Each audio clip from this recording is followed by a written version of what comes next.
Hello, everybody, and welcome to the chat with the Rev.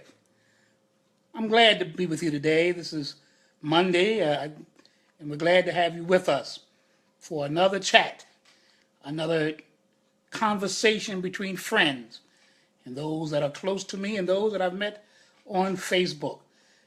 We're glad to have you again, and we're going to begin right away with reminding you of why we're here. We're here to bring light to those who are physically challenged, those who are mentally challenged, those who are developmentally challenged, and everyone really who have to face some sort of challenge in life. And I'm going to tell you the truth, virtually every one of us fall in that category. Hello, Prophetess Phyllis and my nephew, Christopher Jr. Glad to have you joining us one more time. Today we're going to be dealing with an issue of feasibility and acceptability would be a proper word for it. To accept those who would otherwise not be accepted. You know, we've talked about ableism, and that means discrimination. We talked about disability, meaning to be limited, disadvantaged, disqualified to do anything.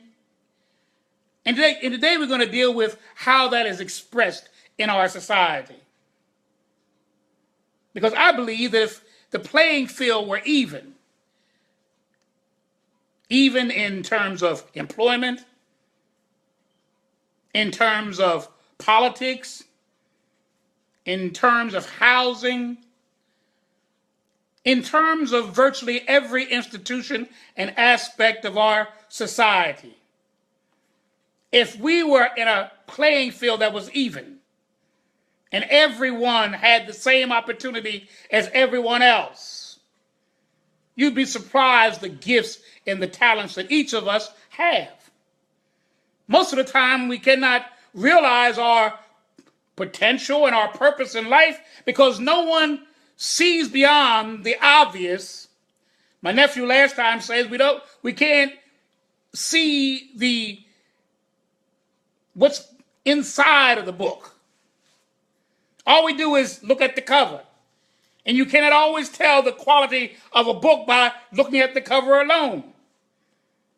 I know there's some beautiful books on the outside, but when you delve into the pages of that book, it has no substance. It's shallow.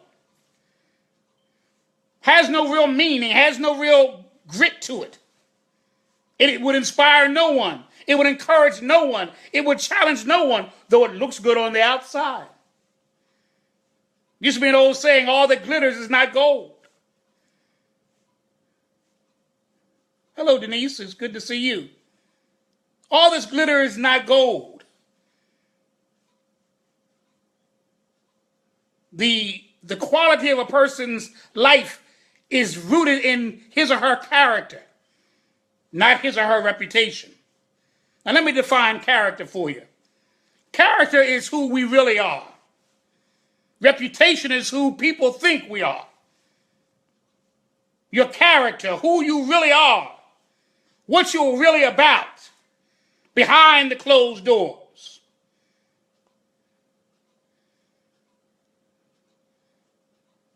Prophetess Phyllis said you got to look at the fruit. That's right. I've seen good fruit and bad fruit grow on the same tree.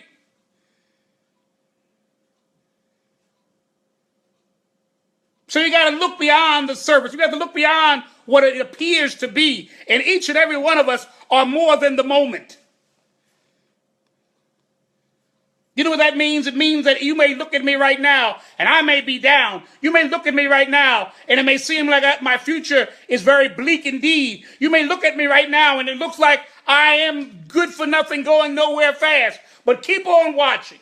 Keep on looking. And you'd be surprised the end result.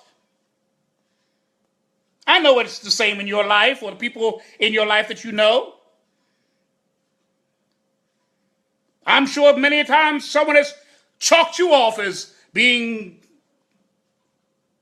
what could have been and what should have been, and I don't think she'll ever be, or I don't think he will ever be. I say it and I'm going to say it again. Don't let people's thoughts about you, their opinions of you, dictate to who you really are. And even if you were in a place where your life had no meaning, or even if you were in a place where you had no direction, even if you were in a place where it looked like you were going backwards instead of forwards, don't give up.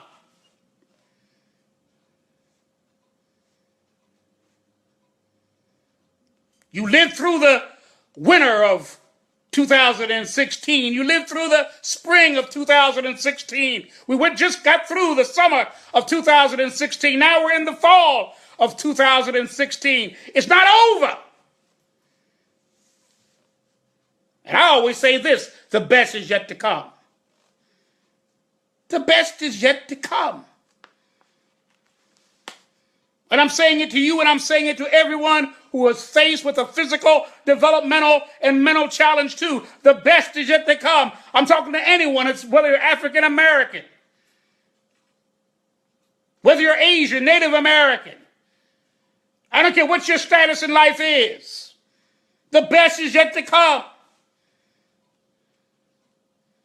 You may be struggling to pay your bills right now, but that's not the end of your story unless you allow it to be. Unless you allow the moment to hold you where you are right now. And you never realize where you could be. Beginning right now. Right now, if you will accept who you are, and you will accept the fact that you were meant to be more than what you are, then you can become all that you were meant to be.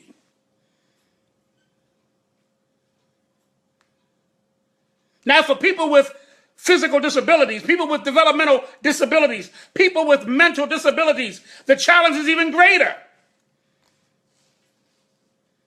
Because they not only have to face the challenges of their disability, but they have to face the challenge of the attitudes of people that feel as though they are disadvantaged, that feel and believe as though they're disqualified to do anything, that see their limitations instead of their potential. In my life and in the lives of many people I know, the most debilitating thing in their life is not their physical disability. I have cerebral palsy. But that's not the thing that overwhelms me many times. That's not the thing that hinders me many times. I have to press through the attitudes. I have to press through the naysayers. I have to press through the negative opinions people have. But I realized a long time ago, and I believe it now, that I'm going to press through. And if I got to redirect my direction and redirect my mission and go through that door instead of this door in order to get what I got to get, to do what I have to do, I'll do that.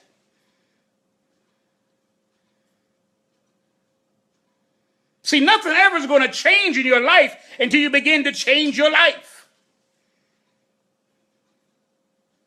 You can't keep on doing the same thing and expect different results while you're doing the same thing. What didn't work yesterday probably won't work today either.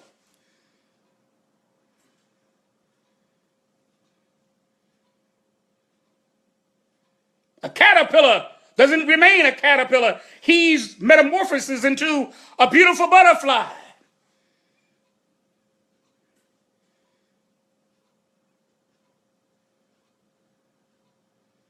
Maybe you need a metamorphosis, a transformation in your life. Maybe you need to get rid of some folk in your life. People that want to bring you down. People that don't think you have any future, any bright and any successful future ahead. You need to let them go. Prophet says it's the anointing on your life that causes the enemy to attack, of course. As long as your tale is woe is me, as long as your tale is I can't do it, I'm too old, I'm too young, I don't have enough education, I don't have enough money, I don't have the backing of anybody important, so I can't do it. Let me tell you, dear hearts, there are really no self-made anybodies. Self-made men, self-made women. There are none. We all had to have somebody that saw the value in us to get us moving in the direction we need to go in. It don't take a whole lot of somebodies. In fact, it takes really one person. And most of the time, that person is someone you don't even know. That person's out there right now. You may not even have met that person yet. That's meant to be in your life and to guide you. So there are people in your life that come for a season. They're not meant to be there at the end of the trail, at the end of the journey, at the end of the road.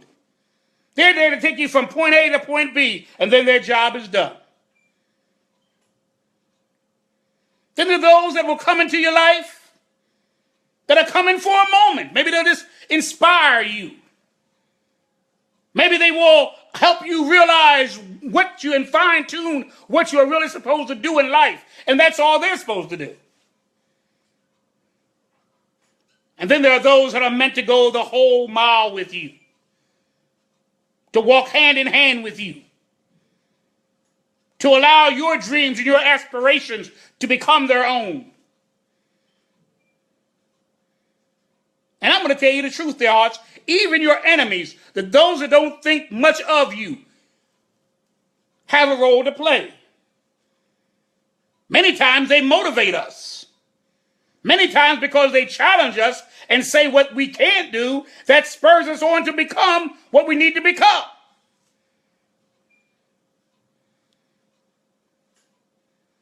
A diamond has to have the pressure of life.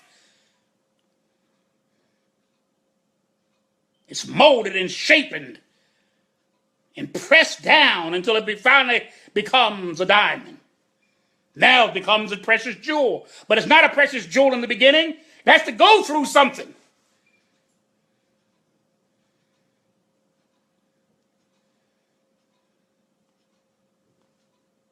Do you have a testimony? And I don't mean the testimony you hear sometime in church about, well, I got through and the devil's on my trail. And I'm not talking about that. I'm talking about a testimony where you've come from and where you arrived at. And in spite of what you had to go through, you went through, got through, and now you are through with that. And now you're into this place that you were meant to be. Life is not meant to be a rose garden. You're going to have some thorns sometime. Even when you pick the most beautiful rose, you have to go past the thorns and the thistles.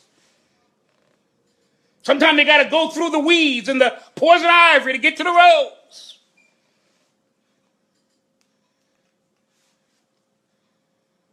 Oh, when you finally get that rose, that beautiful rose that just began to bloom, its fragrance is so lovely. All of the trials, all the tribulations, all the things you had to go through to get that rose, to get that prize of your life. Used to be an old saying, keep your eyes on the prize. Don't be distracted by the nonsense and the meager and nonsensical things of life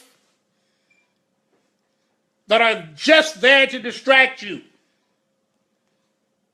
In the grand scheme of life, most of the things that hold us up have no meaning, are no big things, really, compared to what God has planned for your life.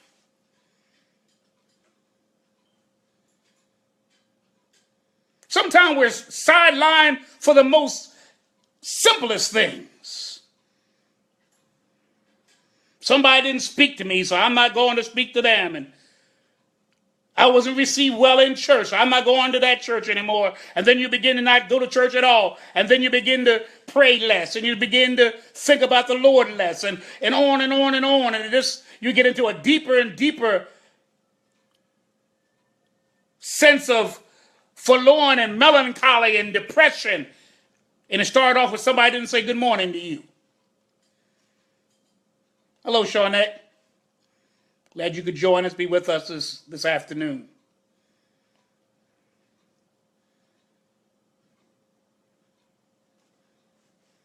Now, in terms of those who have physical disabilities, I think there are 10 things that able-bodied people can do to avoid a spirit of ableism, or to avoid ableism completely, and to make it better for those who have physical and developmental and mental challenges. See, whether we like it or not, we're all in this thing together. Every one of us are in this thing together. When they deny me certain rights, eventually it trickles down to affect other people.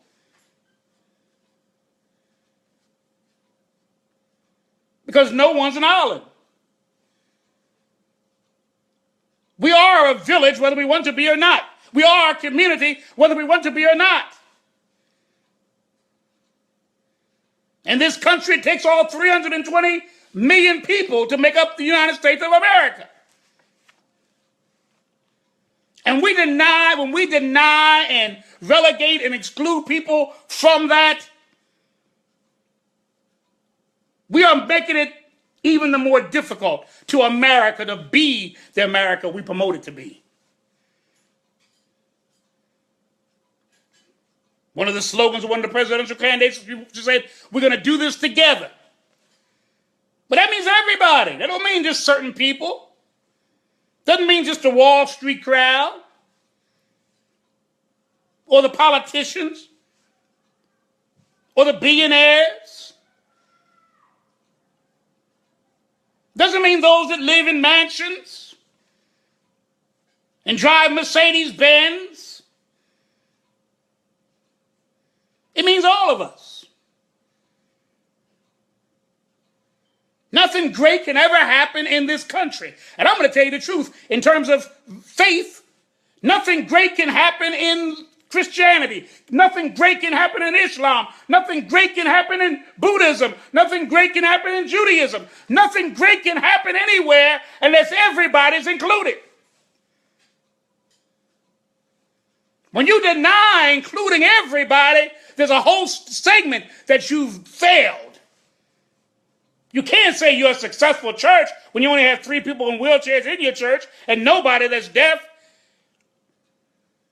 and nobody that's blind. And you can't deal with the autistic child that walks in the door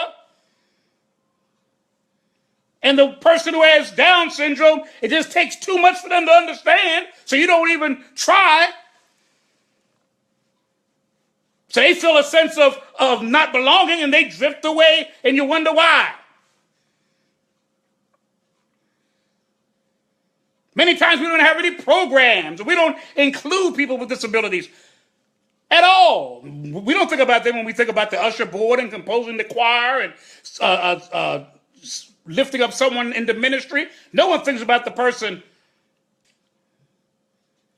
who has a physical challenge, a mental challenge, a developmental challenge. They're the ones on the outskirts. They're the ones that are in the back. They're the ones that we restrict how many come into the church. And it seems like all we want to do is make them well again. That's all that their role is. So that the preacher can say, look how many people I worked a miracle in, and how many people were healed under me, and how many people had a miracle wrought into their lives.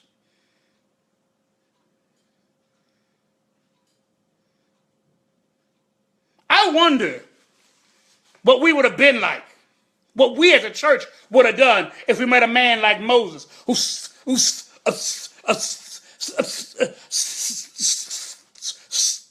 stuttered. What would we have made? Would we have lifted him up to become an emancipator? I wouldn't even think he would be a member of the usher board. He certainly wouldn't have been a preacher. Man can't even talk.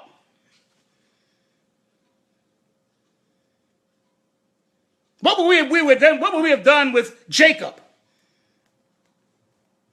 who was lame after he wrestled the angel of the Lord? What would we have done with him as he limped with his odd walk into the church? Let's try to heal him. Would he have been given the opportunity to formulate a great people like he did? What would we have done with a man like Paul, who had epileptic seizures, which is a mental disability? What would we have done with him? Would we have excluded Paul because a preacher who has seizures, a preacher it has to have big print letter to read because his vision is so pure? What would we have done with men like that?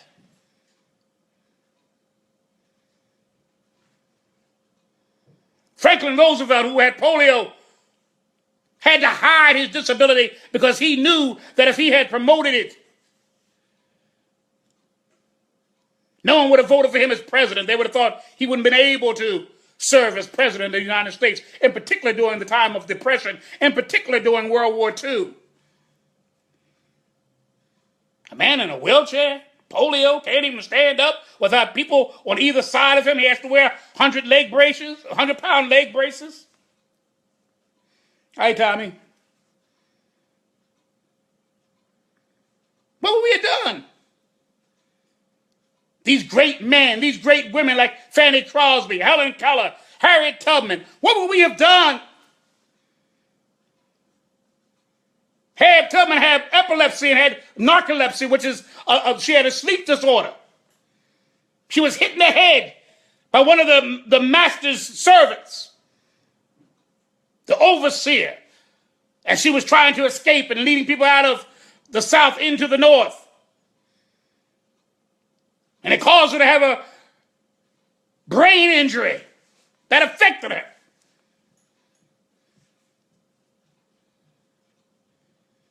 What would we have done? Would we have chalked her off? Well, she can't even walk. She can't even.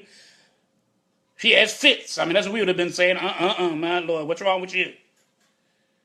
But look what she did. 300 people were led from the South to freedom in the North. What would we have done? What would this world be like without them? Would the Jews have still been in Egypt's land? Who's to know? Well, we know one thing. Moses, the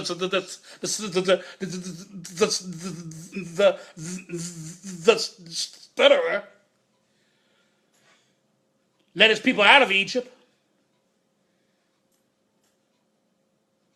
What would have happened if someone had said, well, no, we can't trust your writings, Paul, because, you have epilepsy, you have seizures, and you're half blind, and you can't see, you need big print Bibles, and, oh, no, we can't trust you, and you're a prisoner, come on, there's too much lacking in you.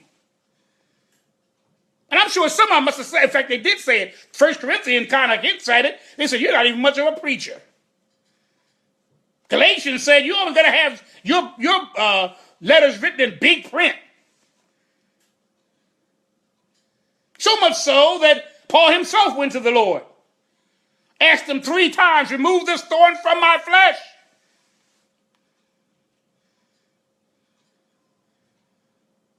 flesh. Thank you, prophetess. God bless you. Remove this thorn from our flesh, the persecution of the people who he had to preach to and teach and had to write letters to. But if it wasn't for Paul, there would be but 3 or 4 books of the New Testament. Wouldn't be many. He wrote 13 of the 27 books. The Christian faith would have stayed a Jewish faith. He was the apostle to the Gentiles, going to every place, Corinth and Galatia, Thessalonica.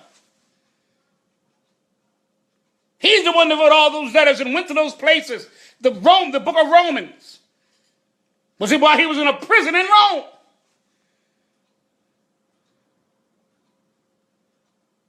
The two Timothys were books that preceded his own death. He was beheaded for his faith. Where will we be without men like that? Where will we be without women like the one we named? Fanny Crosby writing 500 of the Christian hymns, many of them we know. Blessed assurance, pass me not, O gentle Savior, near the cross. We sing them now, and she lived over 100 years ago. We still singing them in churches now. They still have convicted and convinced and even saved folk through the words that inspired them. Still touch hearts and lives today, change people's lives and their directions, even today. I think about a Stevie Wonder. I think about a Ray Charles. How even now people sing their songs, get uplifted by them, encouraged by them. Yes, and even challenged by some of the words of some of those songs, but they were two blind men.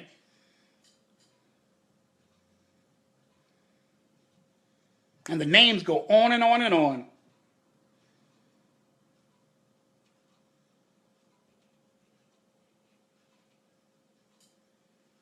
So what do? We talked about the 10 ways that we can avoid ableism. Well, the first thing is that we got to start taking the stairs when there's an elevator in a building. You say, oh, that's simple. That makes sense. I mean, everyone does that. Oh, no, they don't. Not everybody. I myself have had to wait for an elevator because everybody was pushing it. Those who were, quote, able-bodied, pushing to get on the elevator. And I had to wait for the next elevator. I've had to wait for 2 or 3 elevators till they would come so I could get to where I needed to go to. You say that's a small thing. Yes, it is, but it's significant. If I can climb the stairs without any problem, and you have to wait for an elevator because you can't climb the stairs, that's a way to avoid being in a place of ableism. That's a way to avoid being thoughtless and disrespectful to someone who needs just that. That's all they need, the elevator. There's nothing wrong with your legs.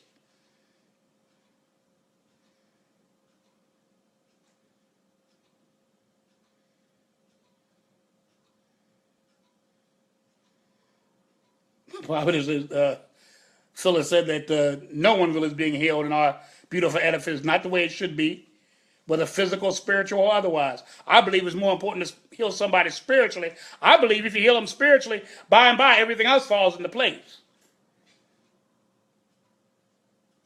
And to be honest with you, I'm going to be honest with you. I don't believe that everybody's going to be healed on this side of heaven. I don't believe it. First of all, I've seen too many good people, saved folk who actually have healed other people. I know a man that I knew. His name was Evangelist Jones, and he was blind. And he had I wouldn't say he was more of an evangelist, but he had a healing ministry as well. But he was never healed of his blindness. Paul, we just mentioned him a moment ago. He went to the Lord 3 times. And that's what the Bible says. I don't know how many times he may have gone, but he went, we know 3 times, asking the Lord to remove the thorn from his flesh. And it was never removed. The answer that the Lord gave him was, my grace is sufficient. Excuse me. My grace is sufficient.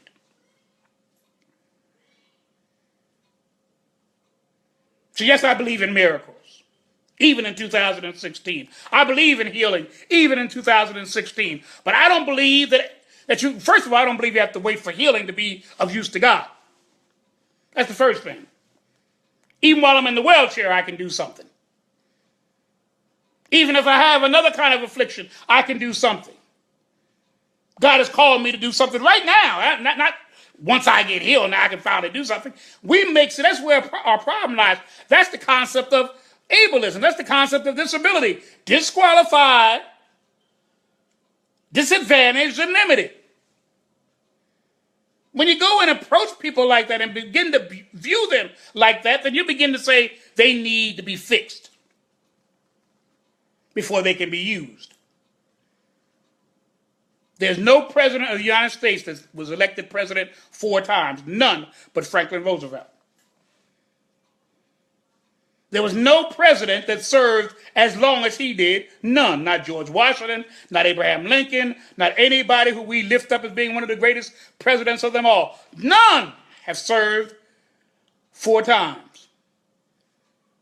And let me tell you something. Before the 22nd Amendment, which said you could only serve 2 terms, which is 8 years, there were no laws. This is way before Franklin Roosevelt became president.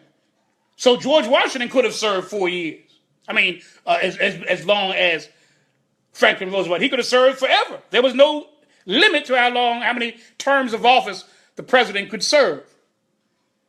But Roosevelt was the only one that was elected 4 times.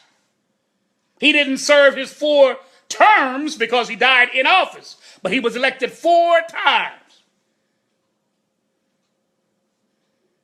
Washington was elected twice, 2 terms. Many of them were 2 terms. Some were 1 term, like George Bush, Jimmy Carter in our modern times. But Roosevelt 4 times. He beat all kinds of opponents and all the rest of that. Though he had polio and in a wheelchair. What we need to concentrate on is tapping into the skills, the abilities, the gifts, and the talents of the people just where they are right now. And let the Lord have his way in whatever else needs to be done in their lives. If they're meant to receive a healing right now, they will. If they're meant to receive a healing 10 years down the road, they will. If they wait until the Lord requires it for them to finally receive their healing while they stand at the judgment seat before him, they will. But the Bible tells me there will be a day when the deaf will hear, the blind will see, and the lame will leap for joy. That day is coming. Whether here, on this side of the Jordan, or on the next side of the Jordan, it's coming. But in the meantime, let me work while it's still day, for the night will come in my life, your life, and everybody's life.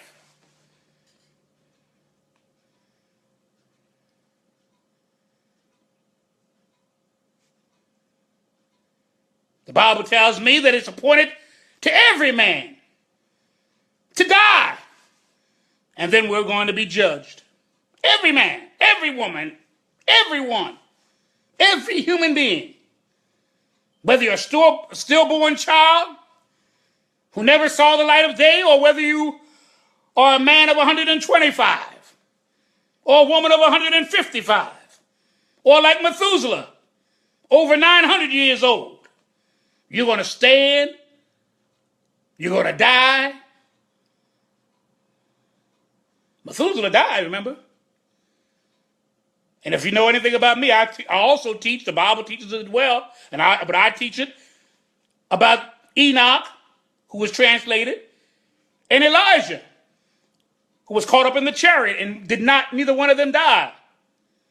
But because the word said everyone dies, they're going to have to die. So when they die is when the great tribulation comes. They are the 2 witnesses that the Lord will send back to earth, both Elijah and Enoch, and they will be killed. Read the book of Revelation, chapter 12.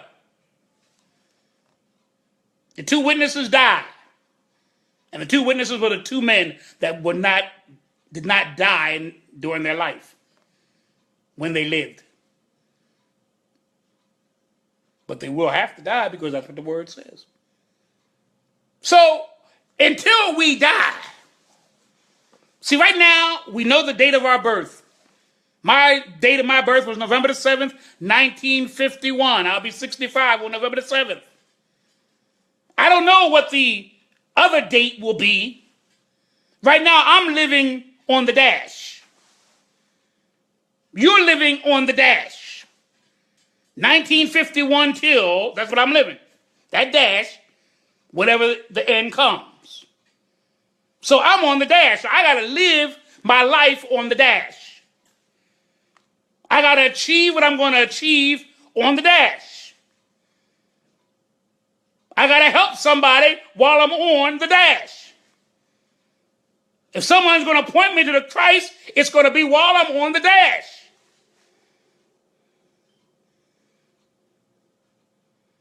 If I'm going to make a difference in this world and find my purpose in this world and my destiny in this world, it's going to be while I'm on the dash. The same with you. While you're on the dash, your life is lived. Because it's not lived before you're born. The day you're born, the only thing they do is slap you in the behind and you start crying. The day you die, you may cry again. Just before you're caught up to meat or caught down to meat, whatever the case may be, but you're living on the dash. I'm living it, you're living it on the dash. What are you doing while you're on the dash? Now, we don't know how long the dash is going to be.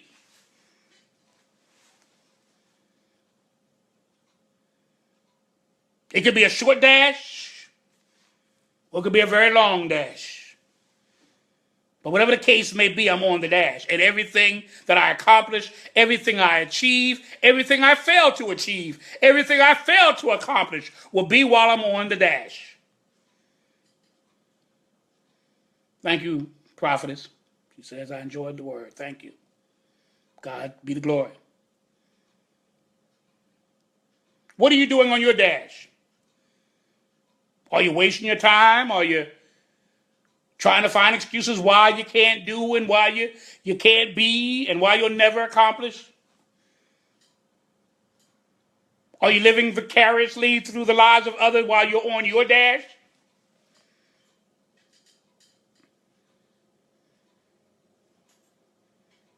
Are all your dreams still on hold on your dash?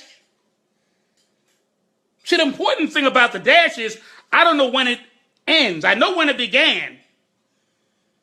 It's the day you were born. That's when it began. In earnest. I know we live before we're born, but I'm talking about in earnest in this world. It begins the day you're born.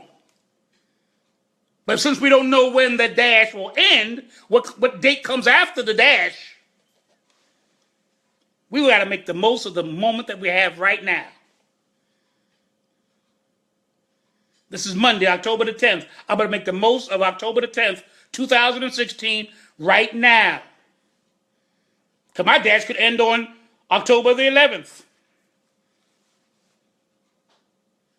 I don't know when it's going to end. Many folk woke up this morning and thought they would see this whole day. And they won't, nor have they for some. They've already gone.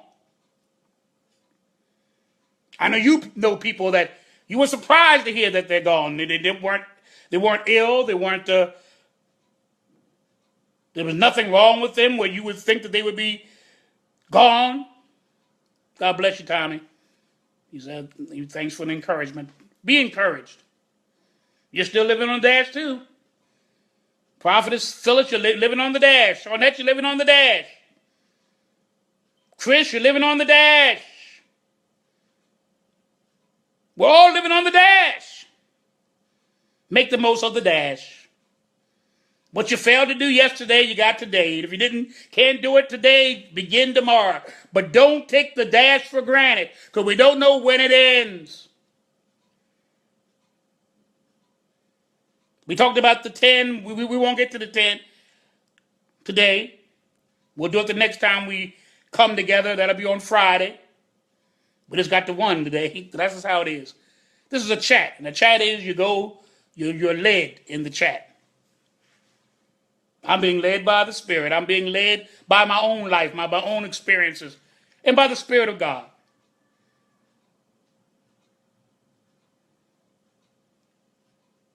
Well, we thank you for tuning in. We're going to continue with the 10 ways to avoid ableism. 1, we said take the stairs when you can. And don't monopolize the elevator or whatever else may help people move. I've seen people try to. I'm on a curb, and they got the cut curb, for those the little ramp there, and people moving in front of me with the ramp, like they can't get off the actual curb and get onto the street. They try to get onto the cut curb where I'm trying to get onto. That's the only way I can get off and onto the street, one side and the other, is to get on the cut curb. But someone wants to beat me to the cut curb, and they're walking, running virtually to jump in front of me. God bless you, Evangelist Beverly. Well, we'll be back again on Friday. We're going to talk about the other 9. We're going to talk about the other 9. How we treat each other. How we should treat each other. And only by treating each other like we would want to be treated will we ever truly receive the treatment that we want. There's a paradox to that, isn't it? Because when you become hard-hearted and you become unsympathetic and insensitive and self-absorbed and not giving and loving and caring for your brothers and your sisters, somewhere along the way that's coming back to you. And most of the time when it comes back, it's going to come in a way you would not expect it to come. I certainly will. I will give Teresa, my wife, your love. But I'm here to tell you, be kind to one another. Remember, on Friday at 3, we will be returning again for another chat with the Rev. And then at 7 o'clock on Friday, we ask you to tune in to Blog Talk Radio. Go to my wife's page, and you'll find out all the information you need to have in order for her program, Turning Up the Gospel with Lady T.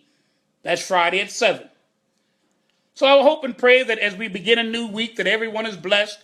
We thank God that the storm has passed over. Matthew's gone now, and we know there's been devastation in this nation, but total destruction to the island of Haiti and its people. Over 800 people are dead. We ask that you pray for everyone who's had their homes lost, lives lost,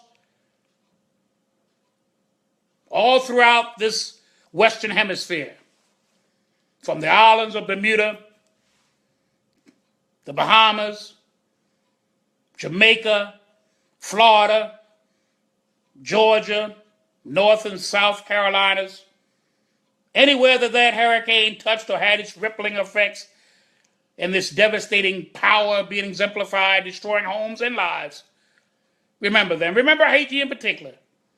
Sometimes we want to promote every other country, particularly the European nations. We want to talk about Paris, and we lament and we pine over them, and nothing wrong with that. Tragedy is tragedy, but let me tell you, tragedy is tragedy no matter whose home it hits. And it's hit Haiti I don't know how many times over these past few years. So remember them. They're a poor nation. Predominantly, they're an African-American nation. Not American, but a black nation.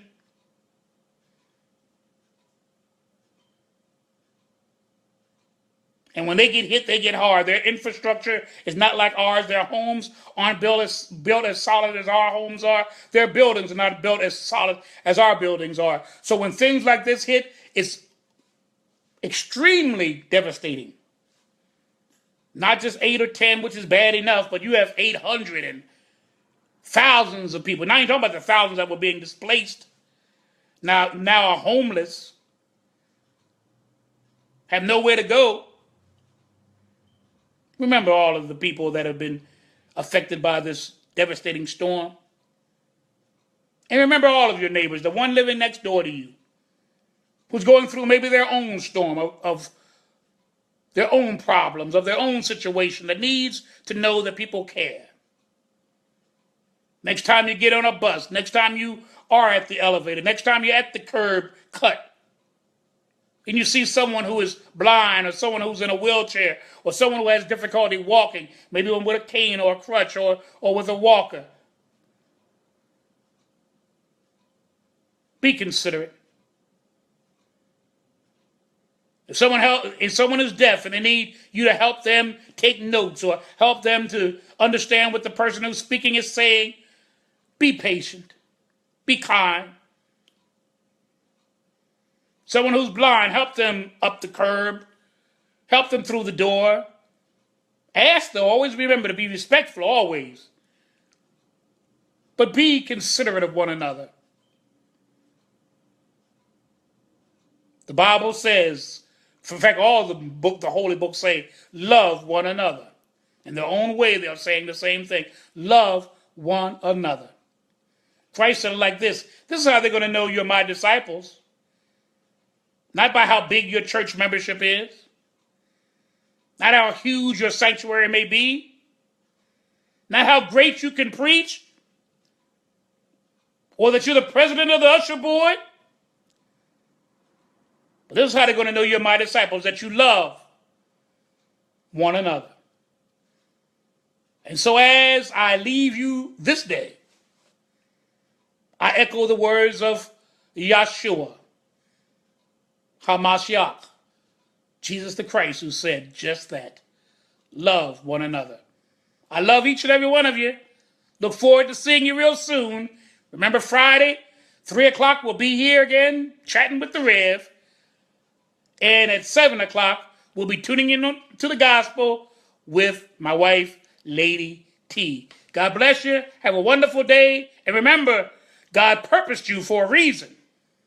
And he wants you to achieve that purpose while you're here in this world today. God bless you. See you soon.